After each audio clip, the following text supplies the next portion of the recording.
Hey, what's up everybody? True Boxing here. Thank you for coming back to get hit with the truth. So today we're continuing my 2022 year-end top 10s as we are going to look at my number 4 middleweight in the world right now at 160 pounds. He is the undefeated and reigning WBO middleweight champion, Janibek Alimkhanuly. I say reigning because he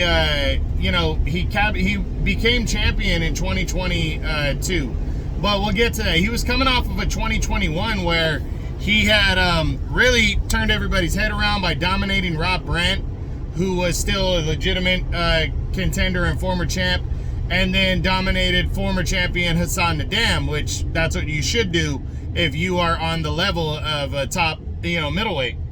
And he became the #1 contender towards the end of 2021 at the WBO title that was held by Demetrius Andre.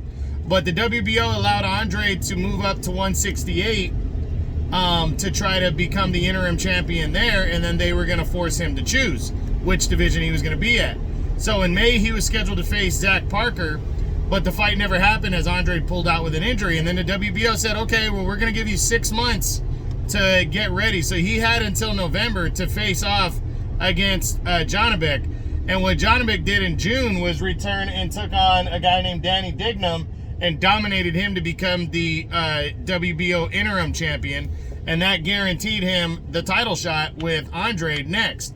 Well, Andre eventually, I think around September, early October area, decided he wasn't going to defend against Janibek, and Alimkhanuly was upgraded to full champion. In November, he would defend the title for the first time against little-known Englishman Denzel Bentley, and he dominated him, stopping him. Well, he didn't dominate him. Actually, I take that back. He actually had a little bit of trouble, but he's got a convincing unanimous decision over Bentley to retain the title. Shortly thereafter, Jaime Munguia won a fight, and the fight was ordered for Munguia against Kazakh style for early, for the first half of 2023, and Munguia backed out of his mandatory status, allowing Janibek to, stay champ and not have to make a mandatory against him. So now Janibek's sitting here awaiting an opponent, somebody that would like to fight him. And right now, I don't see a lot of guys lining up to do that, sadly. So I really don't know what's going to happen for Janibek. He's still young, 29 years old.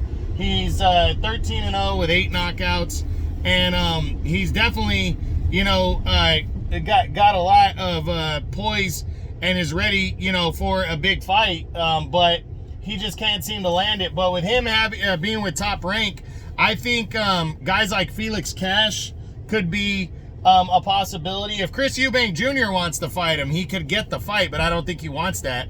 But I think somebody like Felix Cash, an undefeated contender on the rise. And then I could see in the second half of the year, perhaps Ryota Murata, the former 2-time WBA champion, since he has ties with Top Rank. So I think he's going to get a decent opponent like a Felix Cash, and I'm hoping he can cash in with somebody like Ryota Murata as he tries to get some of these other fighters to want to fight him. So we'll see what happens, but that's what I got. That's my number 4 middleweight in the world right now, the undefeated WBO middleweight champion, Janibek Alimkhanuly, Kazakh style, as my 2022 year-end top 10s continue. I hope you guys enjoyed the video. If you did, smash the like button, leave a comment, subscribe to the channel. I appreciate any and all support. This is True Boxing. You've been hit with the truth.